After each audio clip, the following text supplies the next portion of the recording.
আজকে বানাচ্ছি ট্যাংরা মাছের ঝাল। তো প্রথমে মাছগুলো আমি ভেজে নিচ্ছি, আর খুব হালকাভাবে ভেজে নিতে হবে।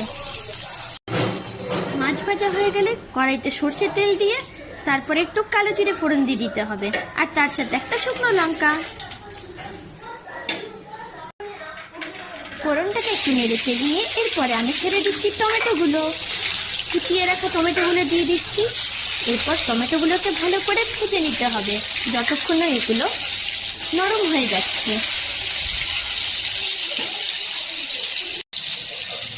টমেটোটা ভালো করে ভাজা ভাজা হয়ে গেলে আর নরম হয়ে গেলে এরপর আমি অ্যাড করে দিচ্ছি নুন। আর এরপর আমি দিয়ে দিচ্ছি হলুদ আর লঙ্কা গুঁড়োর পেস্টটা। তোমরা টেস্ট অ্যাকর্ডিং দেবে।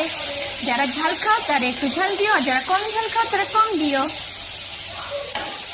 মশলাটা ভালো করে ভাজা হয়ে গেলে আর যখন তেল ছাড়বে তখন এর মধ্যে আমি জল অ্যাড করে দেবো। আর যখন জলটা ভালো করে ফুটে উঠবে এর মধ্যে আমি ছেড়ে দেবো ট্যাংরা মাছগুলো।